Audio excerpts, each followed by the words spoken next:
I'll let our presenters introduce themselves and for coming. Thank you. Good morning, everyone. My name is Brandi-Lynn. I'm a counselor at the Sexual Assault Center of Chateauguay. And my name is Jade. I'm also a counselor in the Sexual Assault Center of Chateauguay. Also a part of the Family Violence Action Group that Holly was talking about. So also, as a matter of introduction, we want to locate our organization and our aim to be ally to the community. So as it has been mentioned, we recognize the sovereignty of the Gayengahaga services and organizations. So today we're going to present on sexual violence with a social location that's very unique to our center, and we acknowledge that this can imply biases in terms of how we can see sexuality as a whole, but also sexual violence and healing. And we also want to acknowledge that based on our individual location and different factors, we can experience oppression in different ways, and that for that experience, it implies biases that we want to keep work on being aware as much as we can of that. We are aware that allyship is a never-ending learning process, and we're engaged in many various ways into this posture of allyship. One way is to also acknowledge that today we are non-Indigenous facilitators and counselors presenting on a sensitive topic that can be triggering for every one of us. So that we want to be aware of that, but also we want to mention that we're really open to critically look at our work and our practices if needed. So trying to create a brave space for youth to come to us if anything. So I mentioned today we're going to talk about sexual violence. So this in itself is a sensitive topic, but we're also going to observe the phenomenon of sexual violence in a lens of the different oppressions, and colonialism is one of them. So if ever you need to leave the room at any point or take a break, come back, or just end up your participation with us today, that's totally fine. We're going to be there at the end of the presentation too if you need it, if you want to talk or debrief about the content of the presentation.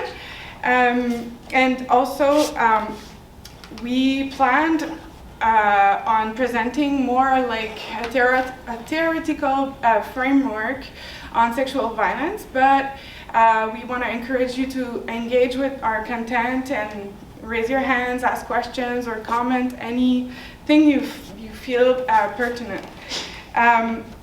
Last thing, as an introduction, I want to mention that English is our second language.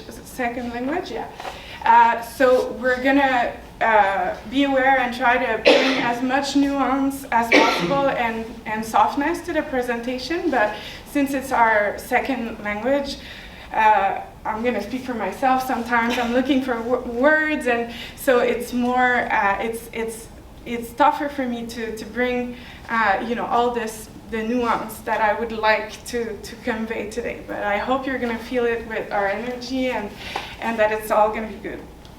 So our plan for today is to present to you our services.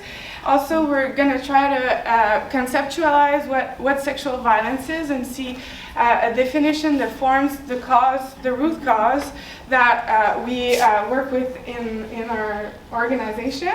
We're also going to go through sexual consent, review some myths and realities with regards to sexual violence, some consequences, possible consequences, and what to look forward in terms of healing after after experiencing a sexual assault. And finally, we're going to introduce some resources available if you're a survivor of sexual violence.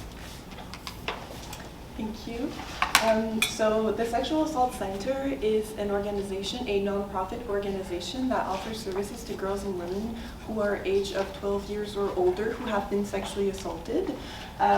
We do see sexual violence as a social problematic, and we have different ways that we try to end sexual violence in the best that we can with what's possible. And so our services are in three different sections. First of all, we have support services, which I will come back right after. We do a lot of prevention, either in schools or with professionals. For example, we do a workshop to high schoolers in different high schools on our territory. We also do workshops to adults, so we can think of professional in the society, such as police officers, doctors. We do school staff, so we try to bring awareness on this subject to most people as possible with what's possible with our resources.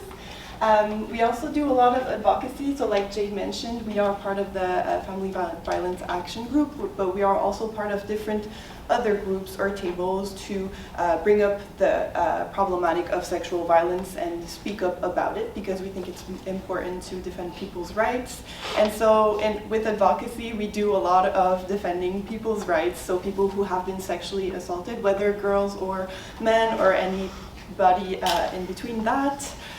So we are very present on social media, for example. We do a lot of protests as well. We try to,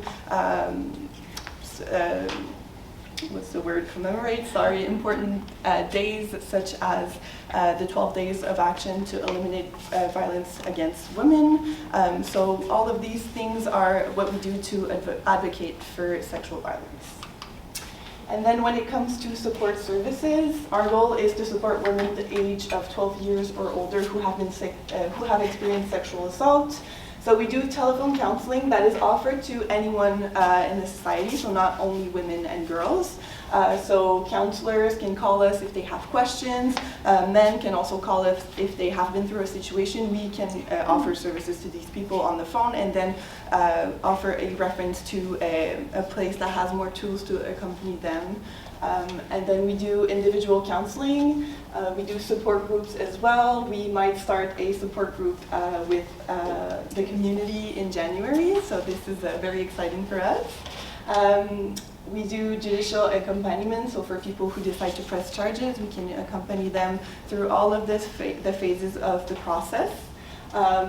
We also do medical accompaniment, so for people who want to do the toolkit for after rape, we can be there at the hospital. We try to be there on time, so if ever you have someone that you want to refer to us, we try to be there from Monday to Friday are our open days to support for that. We also do support to relatives, so either family, friends, partners of the people who have been sexually assaulted that are in our services. So we can also offer counseling services to these people. And we do referrals and support to other counselors and professionals. Our services can be inside or outside of the community, so we can easily come to KSS or KSCS to offer counseling sessions. And if people are more comfortable to come to our offices, we are located in Chateauguay. Right. So as Brandi mentioned, our approach to sexual violence is a social analysis of the phenomenon that is rooted in the comprehension that sexual violence happens to individuals, but are facilitated and created because of social oppressions. So we are presenting here the anti-violence continuum or pyramid, where you can see sexual assault is pretty much up there, but if we're going down in the pyramid, at the bottom of it are attitudes and beliefs, and I would say systemic or systems that are really that are shaped by systems of oppression as ableism, racism, sexism, homophobia, transphobia, ageism, to name few, but we know also colonialism is the main one that is to my perspective, like related to all the other systems of oppression. So Brandi-Lynn presented our services. We offer services to women. We come from a lens of feminist approach to sexual violence, but we acknowledge that sexual violence can happen to men too, and especially in indigenous communities, men are highly represented to compare to the general population with this problematic. So that's to be mentioned too, and we hope that the content that we're going to introduce can be relatable too for services, your services that you can offer to men. So in understanding sexual violence, and all of our approach is based on the fact that as individuals we experience a trauma when we experience sexual violence. Not always. It not always comes down to a trauma, but most of the time, and to be able to have this comprehension that yes, it was an individual experience, but also it's rooted in an experience that's collective, is a way for us to bring people to be empowered in this healing process after experiencing a sexual trauma. So yeah.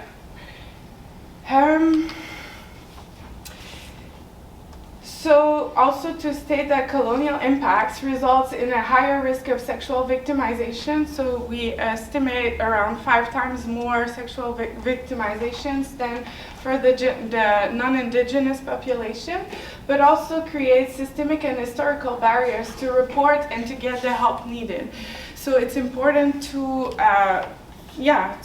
bring that knowledge forward, although it's a very tough statement to make in defining sexual violence. So if we want to define sexual violence, we will go back to the roots of what it means to us and how we present it to the people that we talk to about it. So when we talk about sexual assault, we talk about an act of domination, humiliation, and abuse of power that is mainly made against women and children. So the statistics show that it's 1 girl before the age of 18 out of 3 who will be victim of sexual violence, and 1 boy out of 6 who will be victim of sexual violence before the age of 18 years old. So these statistics speak loudly. It's a problematic that happens way too often. After the age of 18 years old, the statistic remains the same for women, so it's 1 woman out of 3 still, and it happens less with the statistics that we have to men. It's about imposing actions, attitudes, and words which are sexual in nature without the consent of the person who is receiving those things. So sexual assault can be perceived as something very violent, like what we can see in movies or TV shows, but in reality it can be very insidious. It can be something that is not as violent, with screams, with blood, with physical harm. It can be something that is done through words or through actions as well. We will see the different forms right after. So ways that can be used to lead to sexual assault are intimidation, threat, blackmail, and violence. And sexual assault violates basic human rights, such as physical integrity and psychological integrity as well. We will see the various consequences that are possible after sexual assault during the presentation. So for the different forms of sexual violence, also Jade, you can stop me if I forget something. There's a lot of different forms. These are the ones that we present. Not all of these are inside of the Criminal Code of Canada, but we do believe that all of these forms are considered as sexual assault. Well, sexual violence. So first of all, sexual assault, rape, the one that we are more, that we hear about the most in media, for example. Incest, so any sexual relation that is within the family cannot be consensual and is considered as a form of sexual violence. Sexual harassment, which will be words, actions that are sexual in nature and that are not desired by the person that are receiving them. Same thing with sexual cyberbullying, so it's pretty much the same thing as sexual harassment, but everything that happens online, so it can be receiving pictures or messages with sexual intent without the consent. Exhibitionism, or commonly known as flashing, so showing someone private body parts without their consent. Forced sterilization, voyeurism. Voyeurism is when someone is stalking someone else without their consent, or simply trying to have footage of them. So we can think of placing a hidden camera somewhere, or when we think of high schoolers, it can be putting the phone under the toilet cabins to film. So these are considered as voyeurism. Sexual assault by intoxication, so if someone is intoxicated and goes through sexual assault, but also if someone is forcefully intoxicated, can be considered as a form of sexual assault as well. Sexual exploitation, human trafficking, which has to be mentioned when we talk about sexual assault. Sadly, it's something that happens a lot, and we do consider it as a form of sexual assault. Collective sexual assault as well, and stealthing, which maybe it's something that we're not used to hearing about. It's been added to the criminal code not so long ago, I think 1 or 2 years ago, and it's the act of removing the contraceptive without the permission or the consent of the other person, which is considered as a form of sexual assault as well. Any questions so far in terms of forms definition? No? All right. So for sexual consent, we're going to try to define a little bit what we understand as sexual consent. So in order to be present, consent has to be given clearly, and it's a clearly expressed agreement, voluntarily expressed too, without pressure or manipulation or blackmailing. It has to be free, informed, and enthusiastic. It's not only to say, okay, I'll do it. It also needs to be like something that comes very from a profound desire. And when we say informed, it's also that you have to have all the information that you can have to make that decision. So when things change in the relationship or the sexual intercourse, it's important to validate the consent, and the consent, because the consent can change throughout the way with added information or a change in the environmental context. So, yeah, as I mentioned, it's for each individual sexual act. So the consent can be removed at any time if the person doesn't feel good anymore with and even the person can give a consent to a specific sexual act, and then by doing it can change his mind or her mind, their mind, and consent can be removed, and the other person has to respect that. So when there's no sexual consent, it's core to the definition of sexual violence, because when there's no sexual consent, it leads to sexual violence. So just a word on legal age of sexual consent in Canada. So in the criminal code, sexual consent can be given at 16 years old. But there are some exceptions to that for minors. So under 12, the person cannot give sexual consent. Okay. And so for people who are 12 and 13, there can only be a difference of 2 years or under 2 years, if I can say. So if I'm 12, I can only consent to someone who is 14 or under. Yeah. And same for 14 and 15 years old, the age gap is 5 years old. So if I'm 14 years old, I can consent up to 19 years old, and same for 15 up to 20 years old. But all of that is only valid if there's no position of authority, of dependency, and of exploitation with the person. So for instance, if I'm, 15, I'm doing a sport, and my coach is 20, but it's still a coach to me, so the person has a position of authority to me. The consent is not necessarily valid at this point because of the position of power. So 14 can consent to somebody 19 and under. It's not always 2 years as they, I guess, age. 2 years is for 12 and 13 years old. Okay. And for 14 and 15 is 5 years gap, the difference of age. It's a big difference. It's what the law says. But when I present this to teenagers, I also tell them that it's important for them to feel equal to their partner. And so if we think of someone who's 15 and someone who is 19, for example, there's a lot of differences in the lifestyle that can be there and that can cause for the relationship to be very unequal. And so it's important for a consent to be valid for the two people to feel like they have equal power in the relationship. So it's gray zone, I think, yes. Yeah, this kind of triggers a whole lot of questions. Absolutely. Okay, as a general rule, the legal age for anything, it would be 18. Yeah. Okay. Yeah. Why is something, an issue this serious, allow for such lower than 18 standards, first of all? And now, I'm understanding also that somebody can, if let's say they were 12 or whatever, consent to somebody who is only 14, let's say,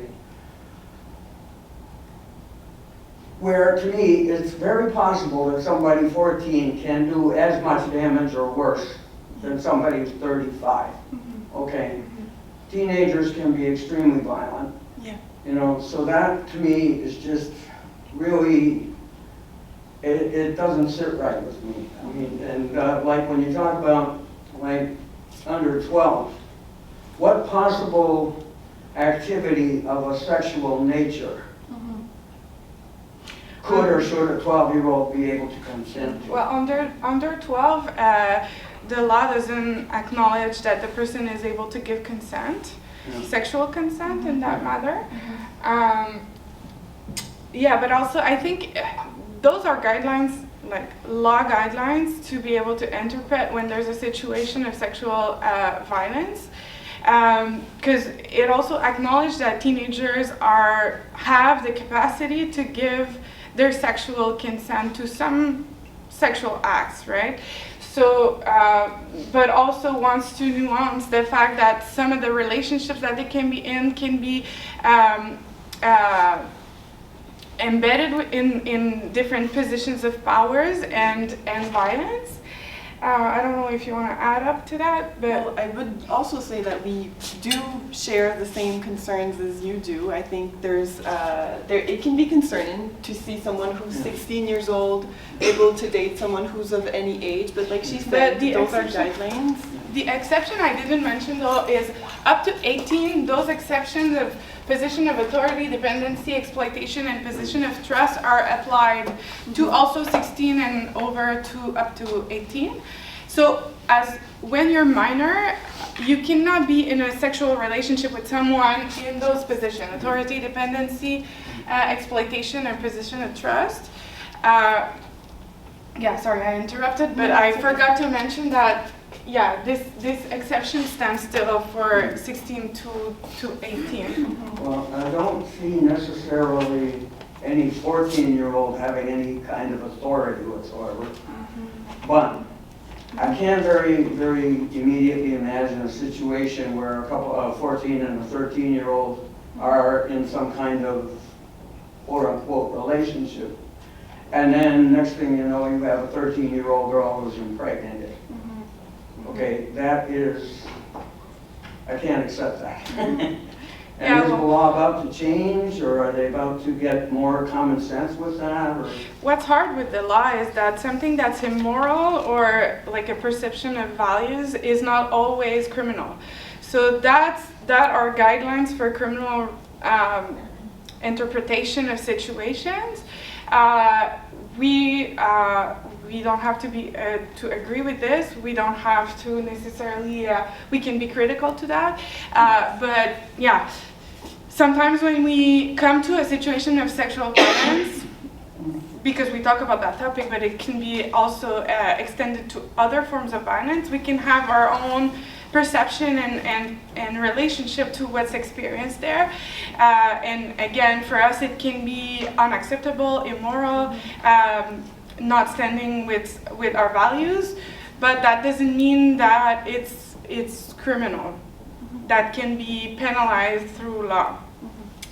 And also I want to mention about sexual consent is that there's a lot of gray zone for neurodivergent people.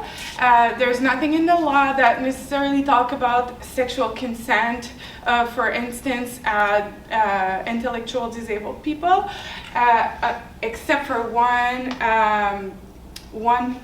article in the law that says that a person in a position of authority with another person with intellectual incapacities cannot use their position of power or dependency or trust to force sexual act on that person. But it's everything with the law and the criminal law about sexual violence is all subjective and has to be interpreted by the court, the judges, and the actors in the court. So, as we said, those are guidelines. It's clearer for minors than it is for other vulnerable population in the society. Are we good? Yeah.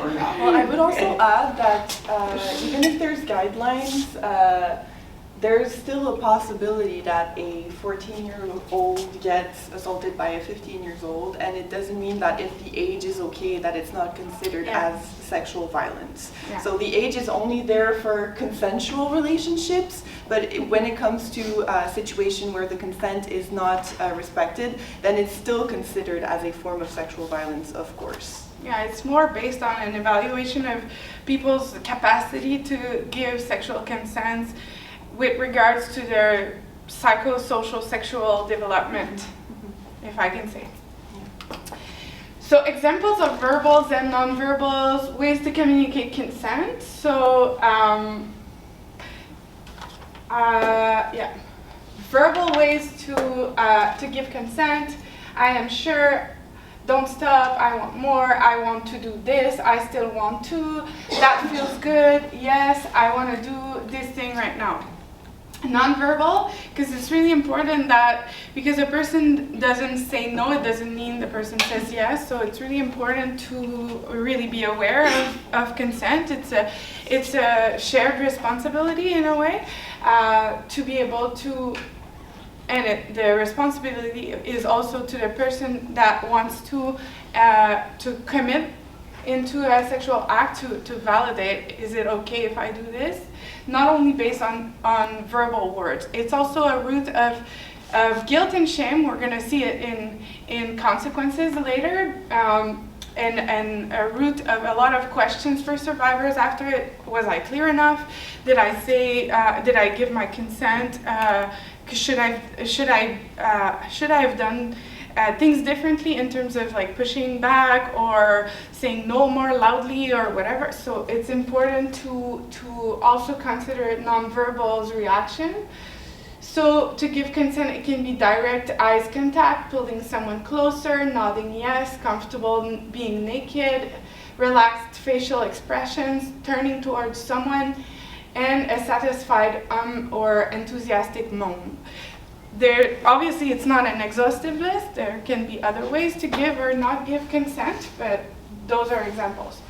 And examples of not communicating consent, so using words, saying no, I'm not sure, stop, I want to, but I'm hesitant, that hurts, maybe, I love you, but sometimes one can want to please the other partner because of love or other consideration. So it's important to communicate the both partners or more about hesitations or stuff that are scary or resistance to going on with a sexual act. I don't know how I feel about this, I don't want to do this anymore. And as other nonverbal examples, so avoiding eye contact, pushing someone away, avoiding touch, shaking head no, uncomfortable, being naked, crying, looking sad or fearful, can also be looking disconnected. So it's important to validate, are you still good with that? Turning away from someone, silence, changing topic, can also be using humor to change topic, for instance. So that's for consent. Any other comment or questions about sexual consent? I think it's also possible to not be 100% sure if the person is consenting with the way that they're acting. And I'm also going to go back to teenagers because I teach them a lot about consent.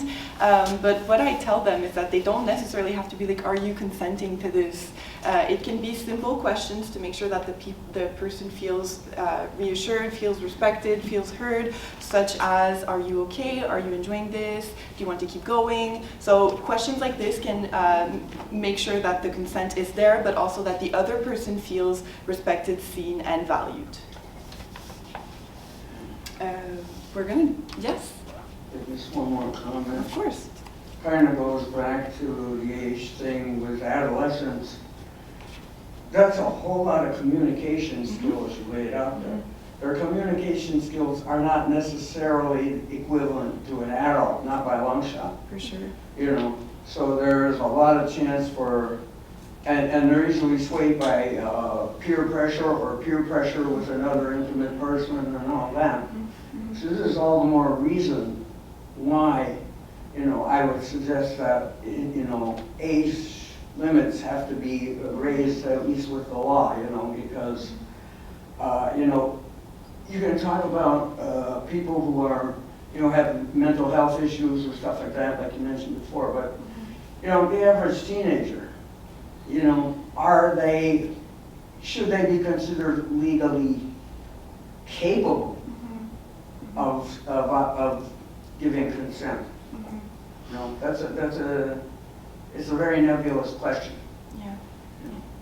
I hear your concern. I think it's a good question to ask, and I hear that you care about teenager safety through what you're saying. I think the law is really only there because whether we want it or not, for sure teenagers are going to have sexual relationships, and it's there. If it was illegal, it could lead to dangerous practices, and so I think the law is really there to ensure safety through what is happening. For sure, they don't have the same communication skills as adults in sexual relationships. I think even adults sometimes lack skills in communication. So what I like to tell them is, if you're old enough to have sexual intercourse, you should be old enough to be able to speak about it. So it's possible to make mistakes when we're in a relationship with someone, but being able to ask about it and take responsibility for it is also part of sexuality as well. But I hear your concern, and it would be perfect if we could just take care of younger people and like put them in a little bubble to make sure that they're peaceful and protected, but sadly it's not the reality in which we live in. And like you said, social pressure also creates that for them. Yeah. I want to emphasize on what you just mentioned about it's okay to make mistakes and to have miscommunication in terms of communicating sexual consent. And what we said was really core is taking responsibility for if the person is coming to you and saying, oh, I didn't enjoy this, I'm triggered by what we just did, or I'm experiencing this and this emotion with regards to that. So it's important to take responsibility for, okay, what can I do to repair? Can we do something to repair? And what can we do next? And next time, can you feel comfortable talking to me more?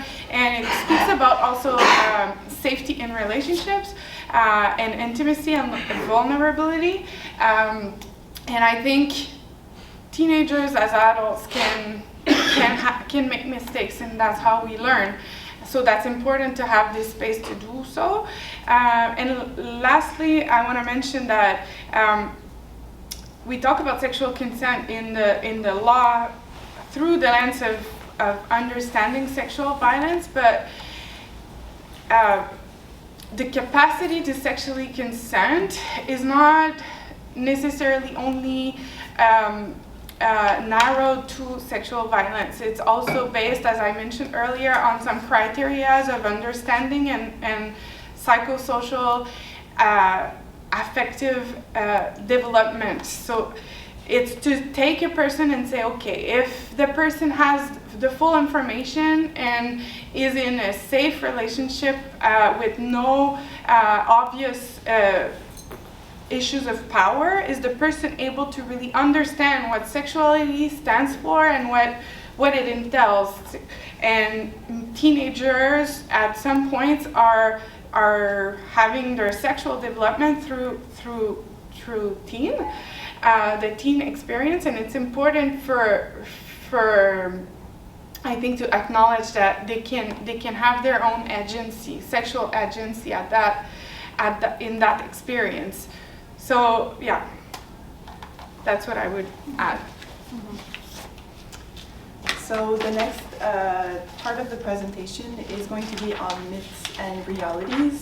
We think there's a lot of myths regarding sexual violence, regarding breaking the silence about sexual violence, and those myths they perpetuate that kind of violence, sadly, and rape culture, and so it's really important to talk about them. There might be some of these sentences that can be triggering.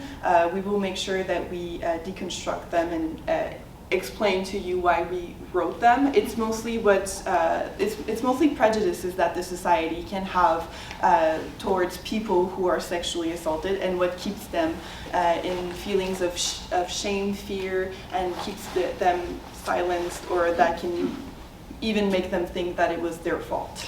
But also, if we were to go back to the pyramid that I introduced first, as we mentioned, attitudes and beliefs are facilitating and shaping experiences of violence in society. So yeah, not only how they are taken into silence after, but also how it's enabling sometimes an escalation of violence. Because if we allow, for instance, jokes or those kinds of myths to circulate in society, that sends a message of like dehumanization, or also even objectification of the sexuality of the person. So that contribute in this problem of me as an individual, for instance, I'm entitled to this person's body. So it's important to not only act on the individual level, but also on the social level to deconstruct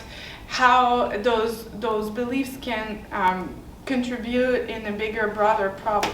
So first myth, victims lie about being sexually assaulted. They either feel guilty about having sexual relations and pretend to have been assaulted, or they lie to get revenge. So I feel like that's something we can hear a lot, especially with the situations that arise in the media, in the web.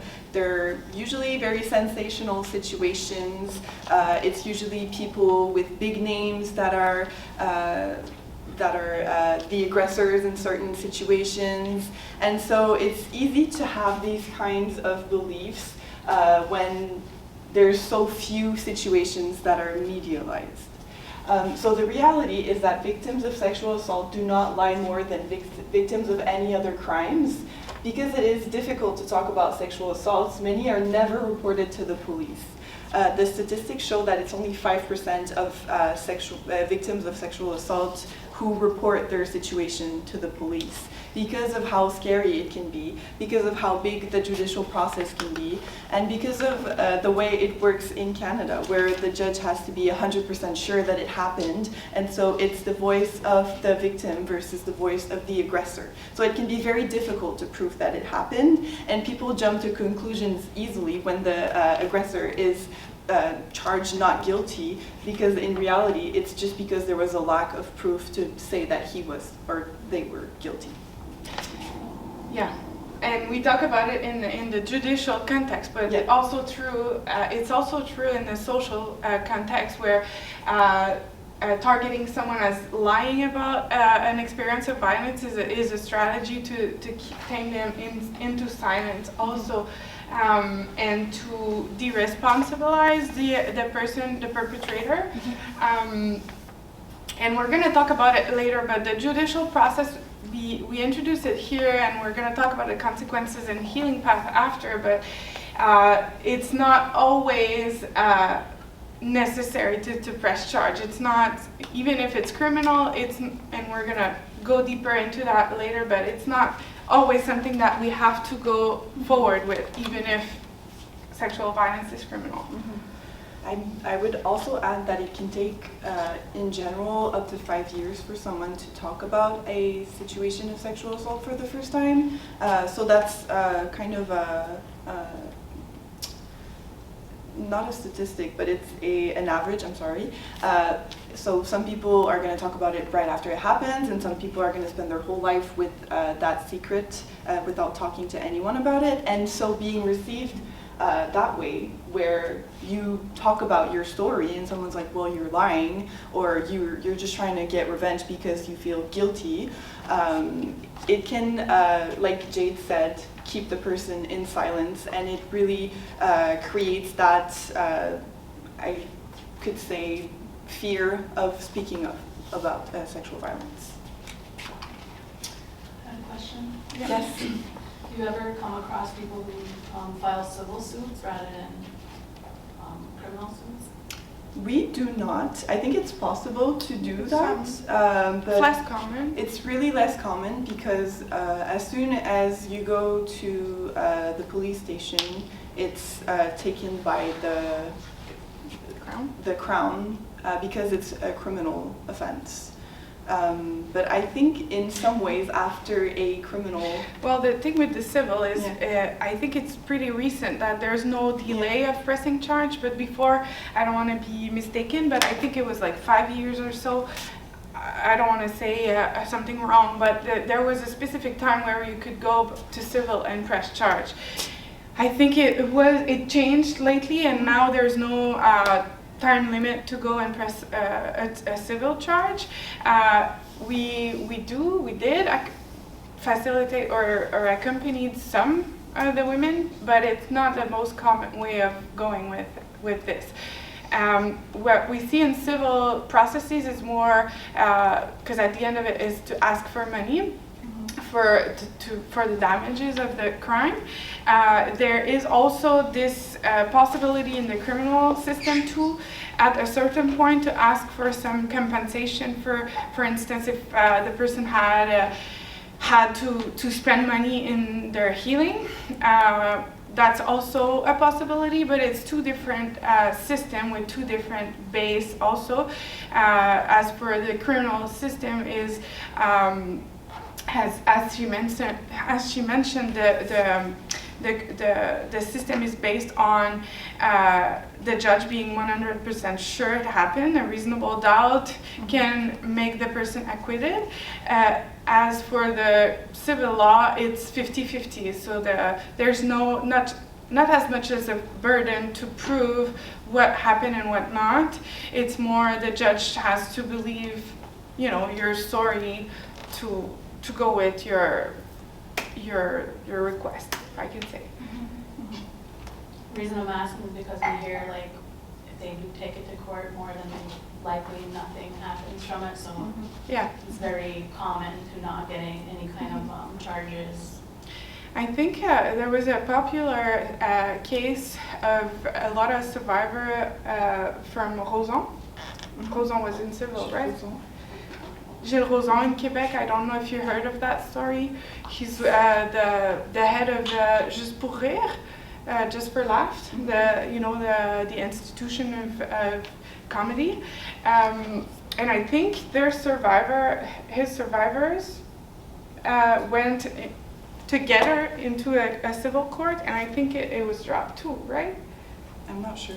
I don't Not wanna- 100% I can- sure. I can look up I think later, so too, but- but I'm not 100% sure. Yeah, it's really hard in situations of sexual violence, unfortunately, and that's also make it a relationship to what I said before, as how the systems are facilitating, you know, and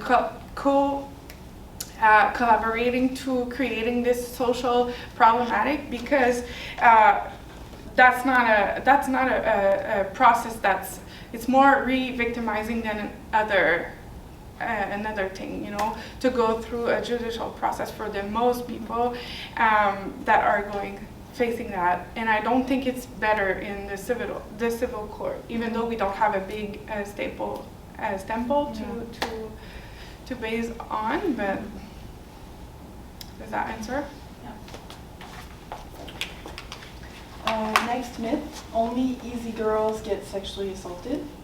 In reality, nobody is safe from sexual assault. Anybody, regardless of gender, age, sexual orientation, behaviors, reputation, family environment, and so on, could be a victim of sexual assault, and no victim is ever responsible for being assaulted. So when we go back to the definition that I gave earlier, it's an act of violence, domination, and humiliation. And so it doesn't have to do with if someone is comfortable with their sexuality and likes to have multiple partners. It's always the person who decides to be an aggressor that is responsible for their actions. What this statement implies too is that the person was had like bigger limits, or like limits weren't clear, or they were, you know, sexually open. All of those myths, which are, I like to say, like, you can be naked in front of someone and you can, it's still not an invitation to be sexually assaulted, you know? There's no context that justify taking power over someone and their sexuality. And as you said, and it's written, you know, it's not the responsibility of the person who experienced that, and often it's something that's internalized, and we're going to see it in the consequences, but we can, as survivor, internalize the fact that it's our fault. Yeah, we're going to come back to that later. Previous sexual intercourse or relationship do not give consent for the ones in the future. Next myth, women who are sexually assaulted were asking for it because of the way they dress or behave. So that's probably something we hear a lot. Don't dress like that, you're going to get all of the attention, and then no wonder that happened to you because of how you were dressed. I'm sorry, it's super, it seems unsensitive, but it's really something that we hear way too often in today's society. So nobody asks to be sexually assaulted. Nobody wakes up in the morning and get dressed thinking this is my outfit for today and I would like to be sexually assaulted. The victim of sexual assault does not dress or behave in a specific way. Even if someone flirts, he or she is always entitled to say no to sexual advances. It is not the victim who is to blame, it is the aggressor who is responsible for his behavior. It comes back to what we just said. Men are not sexually assaulted because they can defend themselves. So there's a big pressure in society for men to not be victims of sexual assault because they're supposed to be stronger, more dominant, and able to defend themselves. And so there's a lot of shame that can be brought upon men who speak up about history of sexual violence. And the reality is that aggressors use different methods to assault their victims, and men can also be victims of sexual assault, even if they report fewer instances of it. I think the statistics might not be as accurate as they are for women because there's a lot of men who tend to never speak about it because of all of the shame that can revolve around it. There's also women who never speak about it, but it is definitely also seen in men. Yeah. And again, I'm coming back with the social systems, and toxic masculinity comes from patriarchy, but also colonialism also has an impact on how men experience sexual violence as a survivor. I wanted to say something too. Also, if we go back to the definition of taking power over someone, this also implies that the person didn't put or set proper limits or clear limits, and that the person who is a victim is empowered to set those limits so that it doesn't happen, which is not true. Because when someone wants to really take power and dominate someone, if, for instance, the person reacts as pushing, the person will take another strategy to be able to take that power. So it can come back to manipulation, blackmails, or other strategies. And it's important because when we work with survivors, as I mentioned earlier, sometimes it's rooted in this guilt of what should have done differently that would have not led to this experience of sexual violence. And underneath that, there's the feeling of powerlessness of like, I cannot change that it happened, but I should have done something different so that wouldn't be my story today.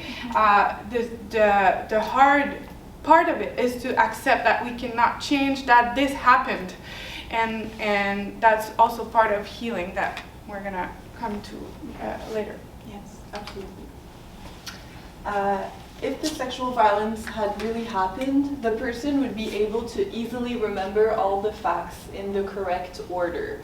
So there's a lot of pressure for people who decide to have the courage to break the silence, to be able to remember everything that has happened. And I feel like it's important to know that sexual assault is a very traumatic experience that can be experienced as a near-death situation for some people. And so there's a lot of coping mechanisms that can arise in those situations that bring a lot of difficulty for the person to remember exactly what happened. And I think it's also why the judicial process can be difficult for some survivors, because there can be a lot of questions with small details on what happened that day, what time was it, what were you wearing, and those questions can either be triggering, but they can also make the person feel shame if she or he doesn't remember them because of all of the context that comes with a sexual assault. So shock, fear, shame, and distress can affect memory. Many survivors try to minimize or forget the details of the assault in order to cope with their trauma. That as well I didn't mention, but also some people try to just go on and live their lives as if it never happened, and that can bring some memory loss for sure. Memory loss is common when alcohol or drugs are involved as well. I would also mention that in the 12 days of actions against violence against women, we have a workshop that's planned. I don't have the date, I don't know if 27th, on that specific topic, because when facing trauma or danger, the brain isn't working as in the same way that it's working right now. Some of us might be triggered by the content, but for a regular situation, let's say you take your breakfast and you speak with someone in your family, that's the prefrontal part of your brain that's working, which make you more able to rationalize. But when facing danger, the brain shifts and in survival mode, and the whole nervous system is acting in a different way. And it's really crucial and core to understand when working with survivors of sexual violence and any kind of trauma, because it leads to a different organization of the memory, which is not going to be classified as an historical memory in the brain, whereas my breakfast will, my brain will know that it happened this morning, but it's going to be stored in another part of the brain, which my brain will not be able to distinguish. Is it happening right now or in the past, or so. Just a quick introduction to that, but I really encourage you to, if you want to learn more about that, to come to our workshop on the 27th. It's going to be specifically focused on this specific topic. So next myth, if the victim is not physically harmed, it is easy to recover from a sexual assault with no long-term effects. So we can tend to visualize sexual assault as something that's harmful, dangerous, that can be very intense and violent physically, but it isn't always the case. And people tend to think it's worse if there's physical harm, but not necessarily. We try not to Hierarchize? that different forms of sexual violence, because the consequences can be different. Everyone is different with a different background, and so people can react the same way to two different forms of sexual violences. So even if there is no physical evidence of sexual assault, elements such as threats, verbal abuse, and fear can cause trauma that often has serious consequences for a person's emotional health, which we tend to talk less about because it's not necessarily visible. Perpetrators are so sexually aroused that they can't control themselves. That's one that we can hear a lot, and people tend to think that it's a question of pulsion or desire, but sexual assault is first and foremost violence, and an act of violence and of domination. So it's not a question of if someone is attracted to someone else, they wouldn't necessarily assault them if they were into them. So a sexual assault is first and foremost an act of violence, not desire. It is about exerting power over another person, not attraction or a loss of control. Perpetrators have no physiological limitation that forces them to have sex or prevents them from stopping. Every person has control over their own body and also over their own decision and actions. That's the general statement. We Yeah. acknowledge that some of people might have some limitations, but it's not like to be generalized to the whole problematic. The person who commits the act of sexual violence is usually a stranger to the victim. So in reality, whether the victim is an adult or a minor, they often know the person who commits the act of violence. In 82% of cases of sexual violences, it's someone that the victim or the survivor knew, someone who took advantage of a situation of trust and took power over the other person. So the person responsible for the sexual violence often takes advantage of a relationship of trust or authority with the victim. This may be a partner or a family member, but also a trusted professional, such as a therapist, a doctor, a psychiatrist, a coach, or a teacher. This makes it difficult for the people who go through sexual assault by someone that they know, because there's also a big break of the trust that they had in the person that sexually assaulted them. They never would have imagined that it could have happened. That also brings an element of I'm looking for the word, grief. That's often put aside, because when someone sexually assaulted you or the person, most of the time the reaction of people around are like, oh my God, cut that person from your life, or anger, or reactions of like, that can be really drastic sometimes, not always, and we tend to put aside the fact that the person who was the perpetrator was a loved one, and that also has to be taken into the healing path, to acknowledge that I did love that person, and I might still love that person, but I'm really disturbed by what they did to me. But both can coexist together and has to be taken into account. So yeah, we're gonna go to the consequences. Before that, I don't know if you girls have questions, comments, or if we're still good to go. And before that, just a word, going back to this, those myths that are underlying the fact of lying and memory loss, and if the person loses memory and is not, talking about the story, with different version of the story and stuff. I want to bring up this example that a Crown gave to one of the survivors that I was accompanying, and it speaks loud to me. For those in the room who had kids and gave birth to a kid, if we were to ask you to go back in your memory and wonder, like, what were the color of the walls, and how was the doctor, and how the room was set up, and what happened after, when you were in labor, and after and before and stuff. You did experience, giving birth to your child. Nobody can argue with that because you have your child and it's a fact, But still, if you were to do that exercise, for those that can relate to this, you were to understand that you don't remember all of that, all of those details, and those details are often asked in terms of if you go into the judicial system and you have to relay your story, the survivors are asked questions that are really precise, and that's hard to remember, even if you were in a positive context. It doesn't mean that it didn't happen because the person is confused or relaying, some contradictions.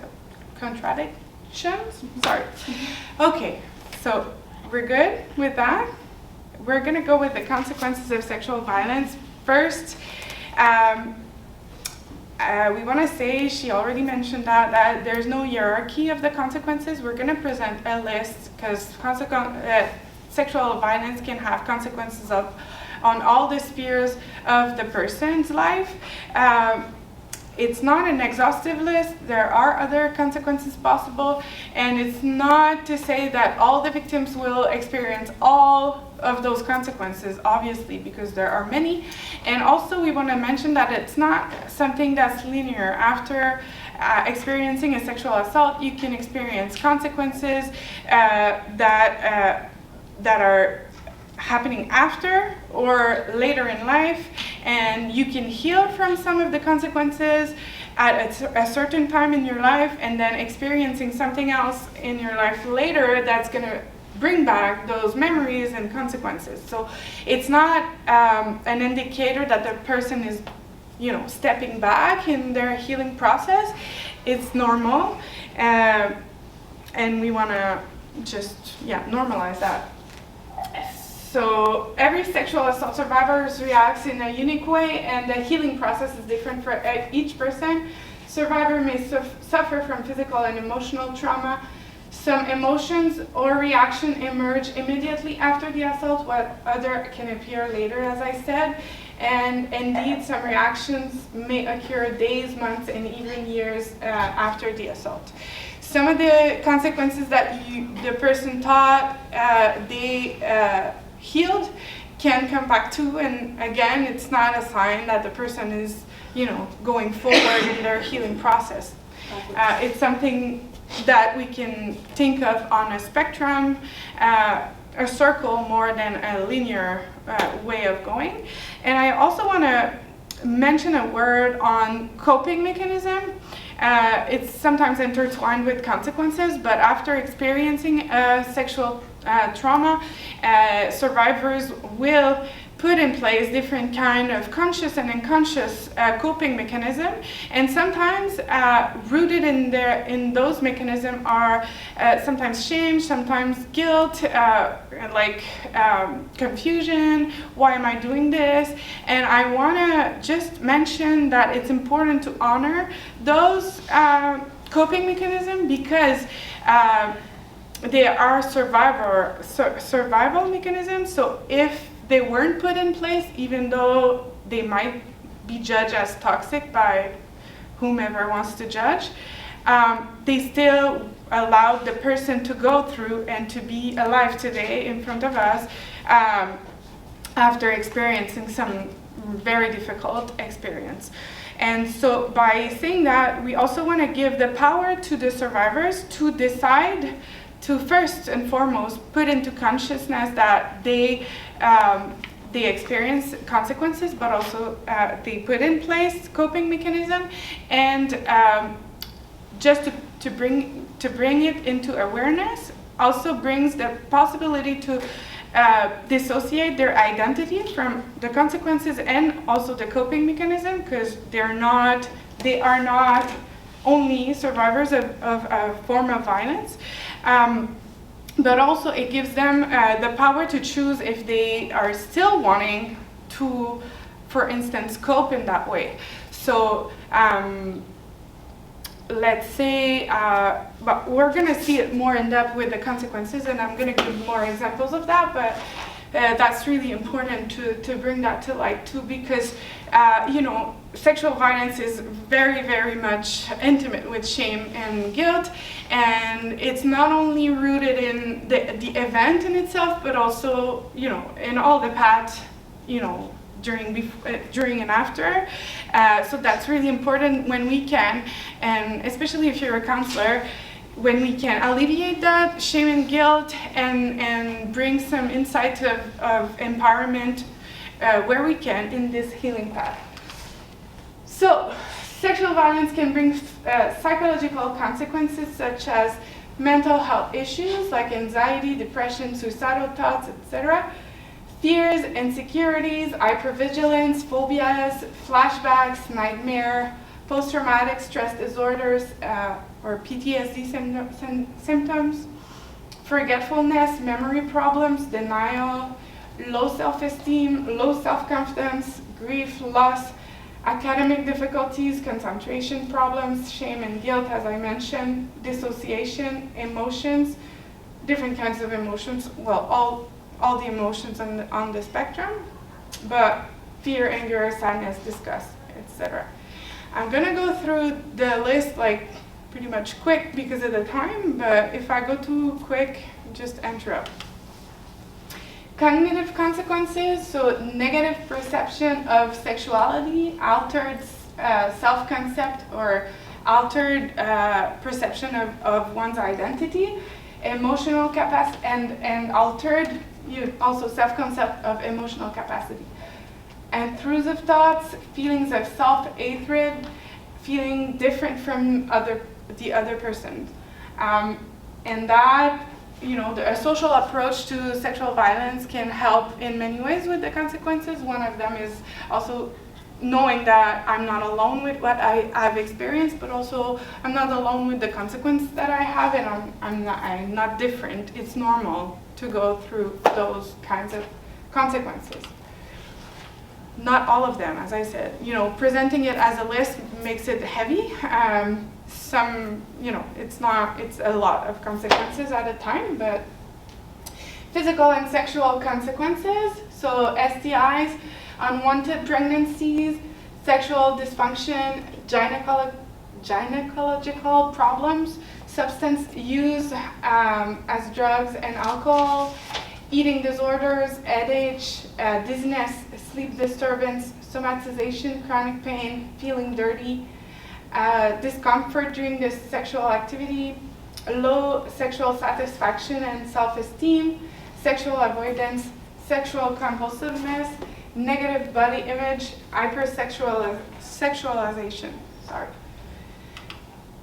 Relational and emotional consequences, so difficulty setting boundaries and asserting oneself, difficulty trusting or feeling comfortable in intimate relationships, interpersonal and relational difficulties, fear of abandonment and isolation. And spiritual consequences, loss of faith or of meaning, difficulty to connect to oneself, to your inner self, to also difficulty to be in reliance to other, re-questioning value system, distancing oneself of beliefs, despair, and suicidal idealization. So, healing now. With all of these different consequences that are not a list that everyone is going to go through if they go through sexual assault, of course, it's examples. The last part of the presentation is more focused on healing. We're going to have to go through it quickly because we're conscious of the time, but we think healing is most definitely possible after a situation or some situations of sexual assault.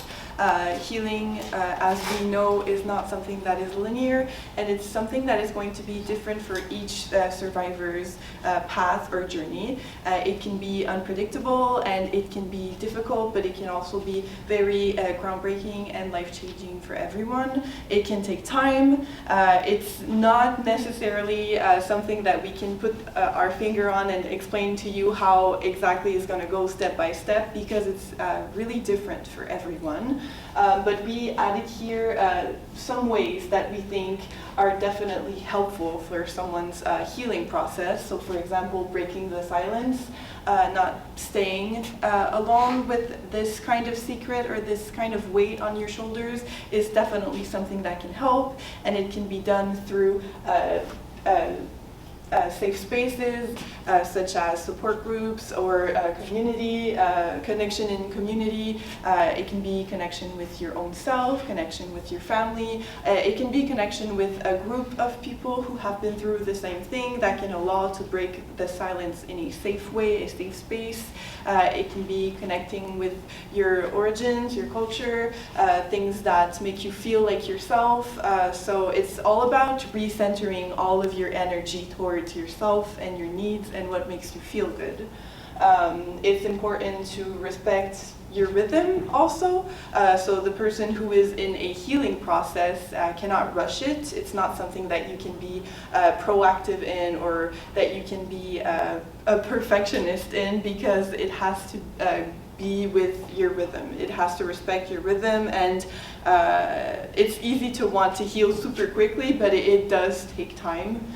And through resources as well. So resources are an important ally when it comes to healing, and so we've added a bunch of resources that we think could be very pertinent for people in a healing process or who would like to start or begin their healing journey.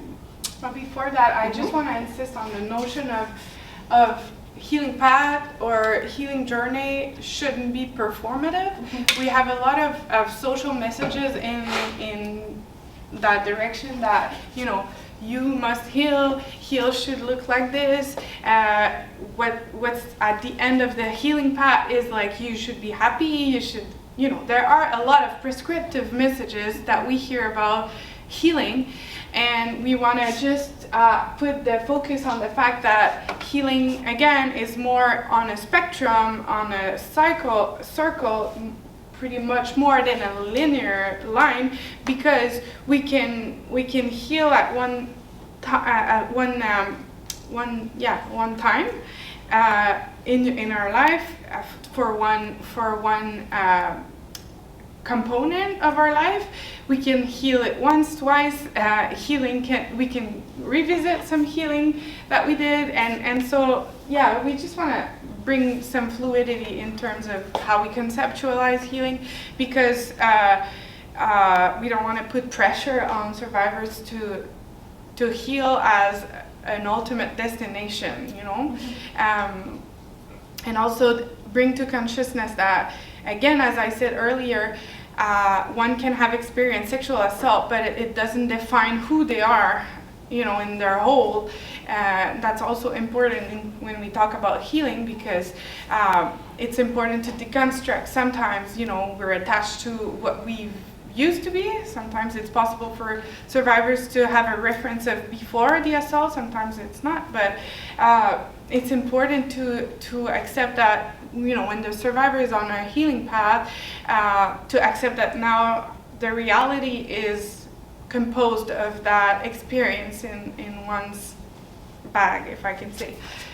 So as for the resources, we started off with the resources on your community, but you pretty much probably know them. But just for a reminder, Ganawagi Peacekeepers, KSCS, the Cattery Memorial Hospital Center, the SPAC, so Native Parajudicial Services of Quebec, Alternative Dispute Resolution. Yeah. The Peacekeepers' telephone number is incorrect. Okay. It's 6505, isn't it? Yes. Oh, well, love it thank too. you. Noted. Thank you. So if you note it, don't note this one. Yeah. 6505 instead. Thank you so We're much. gonna change it. I'm only pointing that out because we often share resources with the teens. And we Okay. tell them, you know, even though you think you know the number, write it down. Because when your brain is, you know. Yeah. So Absolutely. that number's growth. Thank you. Thank you. Thank you so much. So where was that? Alternative dispute resolution and restorative justice program. We have the victim service, but I think right now is on pause. Howie, can you help me with that? Positions are posted right now, there's no victim services, That's what that I- service anyway. Yeah, that's what I thought, and I think it's temporarily replaced. We're going to talk about CAVAC, but CAVAC, it was in a discussion at the FIVAG. I think CAVAC is going to offer some victim services in community, but again, Awi, you can correct me if I'm wrong. And as of shelters, there's a Native Women's Shelters of Montreal and the Akwesasne Family Wellness Program. We have a shelter in Chateauguay too for domestic and family violence, but none in community. No. Other resources available, we have us, obviously we put us there, but sexual violence helpline, that's good to know. That's a provincial number you can call for references, and they are supposed to have all the informations as of all the territories in Quebec. So for all group age, all social populations that are concerned with sexual violence, they can also provide counseling, telephone counseling, but mainly they are the reference for if you're looking for a resource in this context. Do you want to go Yes. on? Well, you can also text them, not through their phone, but through their website. So there's a way to write to them. I don't know the word in English, but clavardage. So directly chatting, a chat space on their website, and it's counselors that are they are very good with everything that is related to sexual violence, and so they can be called 24/7 and any day of the week. So we put the Anna Laberge Hospital for the medical kit, because that's where we usually go to fill the medical kit after a situation of sexual assault. I just want to clarify with the medical kit, because the Catherine Memorial Hospital is one other resource, but we have what we call in sexual violence designated center, where there's a whole process after experiencing a sexual violence, 5 days after, pretty much so, where they will take a medical kit as if ever the person wants to press charge as of evidence. And this takes place at Anna Laberge, even for your community, but there's a collaboration protocol with Catherine Memorial Hospital. But if you were to refer a victim that just got sexually assaulted, we would have to refer them to Anna Laberge Hospital. But I think we're going to work on more having a designated center at Gallery. That would be pretty much optimal, but so far it's in a collaboration with the Anna Laberge Hospital. There's also CAVAC, so accompaniment for any victim of any sexual Any crime. crimes. Sorry. So they do judicial accompaniment, but also counseling. Again, Yeah. CAVAC, Sabrina is on The FIVAG, and she's the person who might come to the community. I don't know if you know more than me if it's already in place, but in the face of not having victim services, there's a collaboration that's going to be put in place with CAVAC so that she can come to the community once a week to offer victim services in the meantime. There's also EVAC. I don't know if you're familiar with this resource, but it's an indemnization for people who have been through a criminal act. So super simple way to fill online, but we also do we offer support for people who want to fill it up with a counselor, because we're aware that it can be difficult to fill that kind of documents up with personal situations. CALACS, which is a website with a lot of information regarding the judicial process and a lot of things that can be with the law. And plaidoyer AQPV. I think they're also on the FIVAG. They were there last time. So which is a resource that can offer information for people who are in the judicial system or who would like to press charges and have questions about it. They actually have a series of guides navigating your way through justice system. They have the similar one for youth. They have a bunch, so I suggest you go to their website because it's pretty complete as a guide to navigate the judicial system, and it's mainly based on current questions that survivors could have. Same with CALACS. This is also a guide for going through judicial system. And in terms of healing, Native women of Quebec made a guidebook that we want to just shout out here. My Sexuality, It's About Respect, Break the Silence. And they talk about, a lot of stuff that we covered today, but we wanted to bring attention to their interpretation of healing, and this workbook was made by Wanda Gabriel, and so it suggested some traditional ways of healing, and with this circle of healing. So I don't know how you can have access to this. I think it would be to call them directly, but it's a very important and interesting guidebook for sexual violence in Indigenous perspective. So, is it specific to women? Because it seems like everything today has been specific to only women. Yeah, that's what I said. Men is a big missing piece, especially within our communities. Yeah, that's what I said in the introduction. I know you said it, I'm saying it again because I specifically work with men. Yeah. So this isn't beneficial for me at all, so to say. Okay. I was really hoping for more resources and how do we help our men through the healing aspect, and where is the support for our men, and also bringing attention and awareness to the unhealthy women who are perpetrators, especially to young men in community. And it is something that is huge and rampant here that seems to fall.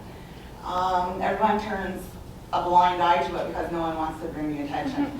We have so many young men who are victims from older women, and it goes unaddressed and yet if it was a man, we're all here gathered because men do this, but women are just as horrible to boys. Well, as I said earlier, and that's why it's important to bring it back to a social perspective. Systems are facilitating violence in society, and how we internalize also the social oppressions also have come into play into how we experience violence. And I think unfortunately the systems in place are, as I said, racist, sexist, colonial, and they are facilitating the violence, but also shaping the response to violence too, and the services and the organizations that are put in place. And so the lack of service for men is a problem that we can see here in the community, but more broadly through Quebec. It's true, we mentioned there's no, we don't talk a lot about it, and there's a silence culture around men who experience sexual violence. There's not a lot of resources that are specific for sexual violence survivors that are men or identifying as men. We are aware of that. And we are also aware that in Indigenous communities, the statistics are higher also. And it's less there's a smaller difference between men and women and how they're victimized through sexual violence. So we know that. Again, we come from our own approach to sexual violence, and our organization is organized in a way, so we offer services to women, but and so our discourse is pretty much, organized around that. That's not to say that that those knowledge cannot be applied also to men, but that's not to say that our analyze is blindsided by all the issues that men are facing in terms of, and also I want to mention of the fact that some perpetrators are women, as you mentioned. We're aware of that too. Again, yeah, that's it. That's what I would add to your comment. I'm sorry that we didn't meet your expectations though. And I don't know where to refer you to have like a more... Because there's no services any which way you turn available to men. Well, I'm I sending do- you something, yeah. a messenger. I also do think that the information that we gave today really was based for people who have been sexually assaulted. I understand that our service directly cannot help men, but I think if we look at the resources available, those are not necessarily gender-based. But I understand that it would definitely be important to have centers like us that offer services only to men. I'm thinking that certain CALACS do offer services for men. For example, I think in Saint-Jean-sur-Richelieu. I know it's far from the community though, so it's probably not the best answer to give you. But I really think that these resources can definitely be a good kickstart to offer services to men or young teenagers who have been sexually assaulted. But I share the same apology as Jade. We're aware that it's definitely important, and And what I'm gonna say is not gonna answer directly the question for Ganawage, but we're on a committee that's working on this issue in specifically in Chateauguay to try to put in place some resources for men with other organizations and partners. It's a long process. It's really tied to funding and how government also, apply funding, and how they comprehend the problematic. Again, how the systems are co-constructing realities of violence. So, but yeah, and I know, the FIVAG, the Family Action Violence Group, is also really concerned about that issue. Not to bring an answer specifically, but it's something that it's really been on the table a lot in the discussions. But yeah, services are to be developed. And I think it speaks also of, how we internalize certain oppressions and how in society, as I mentioned about toxic masculinity and how it's glorified, how that also has a role into play when we design services and organization too. I just to even put further on it is that we see a lot of, I work in detention center with men. So many of them have been assaulted throughout their lifetime, but have also continued to be the assaulting in the end. So if we don't start addressing this sooner rather than later, we know that revolving door of what continues to happen. I know. So instead of helping, lock them away and let's pretend it doesn't exist, and yet it continues to happen. Yeah, I know. But, and it's like situations or environments like today, it focuses on helping women. But that excludes half of our population, if not more, right away. And it's already so vulnerable of them asking for help, them speaking out, and this kind of really separates even further. Yeah. Heard. Sorry. No, don't apologize. We really appreciate when people bring different I just have such a insights passion to help, and it's Of like they're course. always left to disregarded. They're just men. They're not important. Just focus on the women. We need our men healthy. And I think it's people like you who speak up, who are important to speak up about these things, because you are seeing it on a daily basis. So you're in contact with that reality, and I think your opinion is very important. And I do appreciate that you're bringing this up right now. We could, I mean, I'm not the person to speak about colonialism and how it impacts his, views. But I think it's also, one of the things to be put to awareness how patriarchy is a colonial vehicle and how it had shaped the experience historically of violence, sexual violence, but also all the forms of violence, and the response, again, because,